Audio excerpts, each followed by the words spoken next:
Ah là là là là les gars, si on m'avait dit que Papi Carlo Ancelotti serait le nouvel entraîneur du Real Madrid pour cette saison 2021-2022, je vous aurais pas du tout cru. C'est parti pour le Que Pasa. On a une actualité qui est bouillante du côté du Real Madrid. Vamos!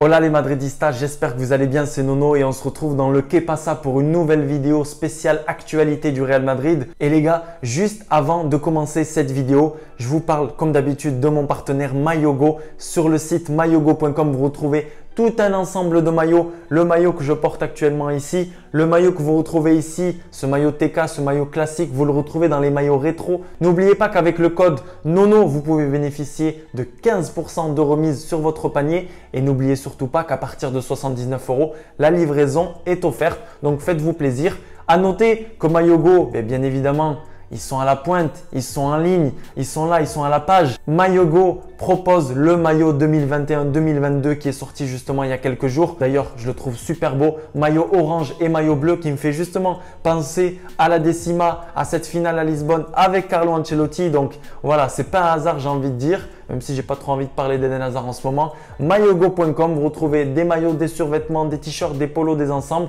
N'hésitez pas à y faire un tour les amis. On l'a vu hier, officialisation de Carlo Ancelotti sur le banc du Real Madrid avec une conférence de presse programmée à 18 h.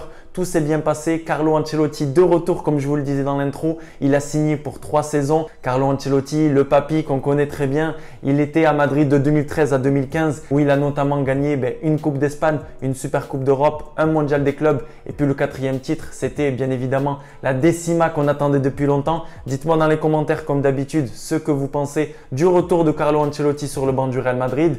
On le sait, il y a plusieurs jours, Zinedine Zidane nous a annoncé son départ et donc il y a quelques jours, on apprenait selon Marca que Carlo Ancelotti allait revenir sur le banc du Real Madrid. Grosse surprise, surprise du chef et le chef qui c'est Florentino Pérez, notre actuel président. Alors dites-moi comme d'habitude ce que vous pensez des petits coups de Florentino Pérez.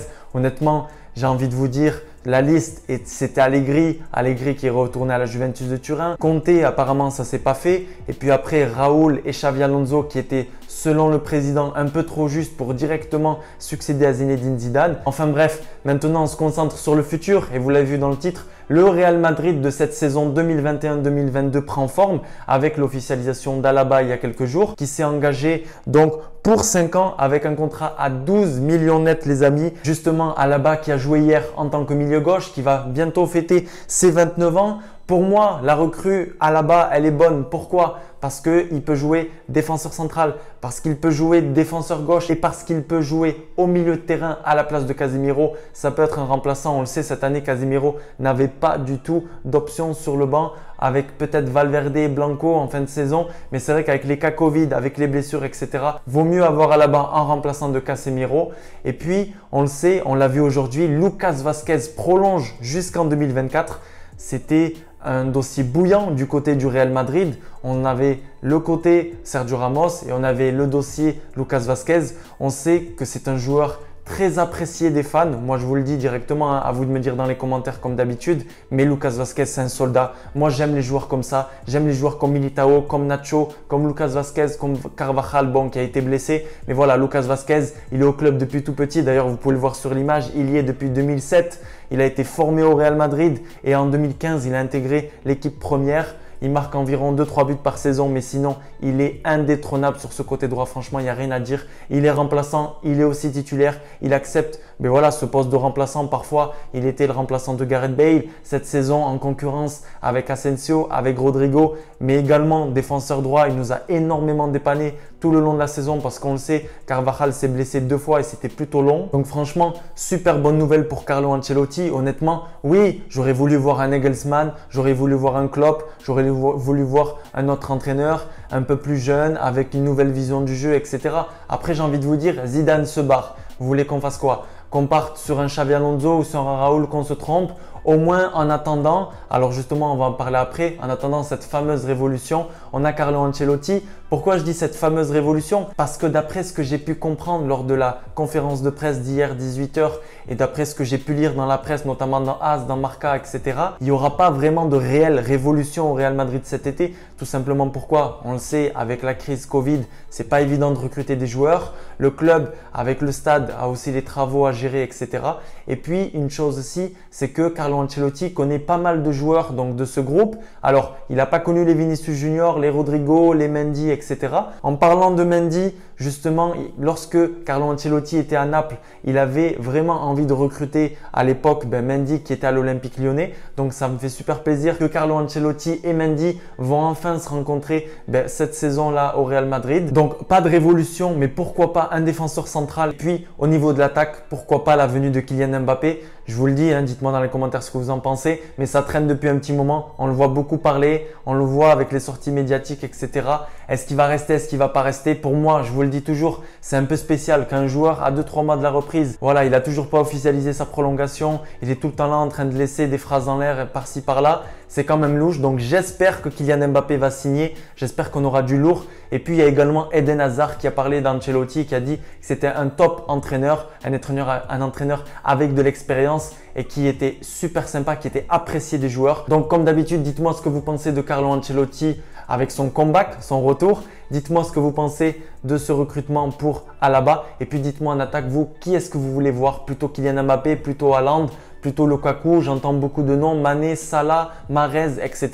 Vous me dites tout dans les commentaires comme d'habitude. N'oubliez pas de vous abonner, ça me fait super plaisir au passage. Et puis, après Lucas Vazquez, après Alaba et après Ancelotti, on a une autre bonne nouvelle. C'est la prolongation de Luka Modric qui a prolongé pour seulement 1 an. Alors, c'est pas beaucoup, mais il faut pas oublier que voilà, il commence à se faire vieux notre ami Lukita. Ça va être bien cette année parce qu'il va pouvoir être remplaçant. Je pense que Valverde va énormément compter pour Ancelotti. C'est également ce que j'ai pu lire dans la presse espagnole, dans la presse locale. Valverde, Kroos et puis Casemiro, je pense que ça va être le milieu de terrain classique qu'on va voir cette année. À voir si Ancelotti va imposer un autre milieu de terrain, mais je ne pense pas. Et puis aussi justement les gars, en parlant du milieu de terrain, il y a 2 jeunes milieux de terrain qui étaient prêtés du côté de l'Angleterre, du côté d'Arsenal qui sont de retour. C'est bien évidemment Ceballos et Odegaard, le Norvégien et le jeune Espagnol. Ceballos et Odegaard qui font leur retour du côté d'Arsenal. Alors Ceballos pour 2 ans si je ne dis pas de bêtises, et puis Odegaard c'était seulement pour 6 mois, on l'avait vu partir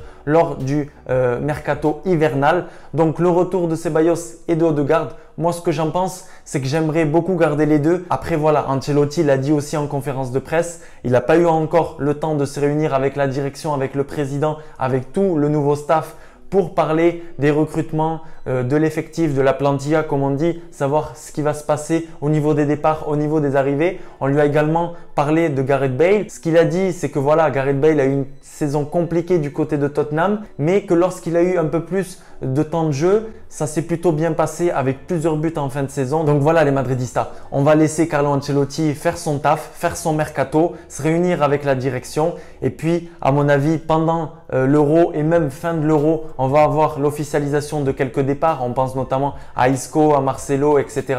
Bale ou pas Bale, on verra bien. En tout cas, ce qui est sûr, c'est que du côté du Real Madrid, ça va pas énormément bouger comme on se l'est dit souvent en vidéo, comme on se l'est dit en commentaire sur Instagram. Donc, dites-moi ce que vous pensez de ce Real Madrid 2021-2022 pour le moment. Ça n'a pas encore énormément bougé, mais ça va peut-être bouger. Les gars, nous, on se retrouve dans une prochaine vidéo où on parlera justement de la gestion de cet effectif pour cette saison 2021-2022. Comme d'habitude, ça me fait super plaisir de vous retrouver. Merci pour les retours sur la vidéo visite Wanda Metropolitano. Elle est juste ici, elle sera en fin de vidéo. Vous pourrez la voir sans problème. Et puis, abonne-toi, like, commente, donne-moi ton avis sur la situation en général. Et puis, dernière petite chose, je viens d'y penser. Pintus est de retour dans le staff de Carlo Ancelotti, le préparateur physique qui avait notamment côtoyé Zinedine Zidane avec une superbe saison, était parti du côté de l'Inter de Milan avec Conte, mais vu que Conte a quitté l'Inter de Milan, Pintus serait de retour au Real Madrid. Donc on espère l'année prochaine moins de blessures parce que cette année,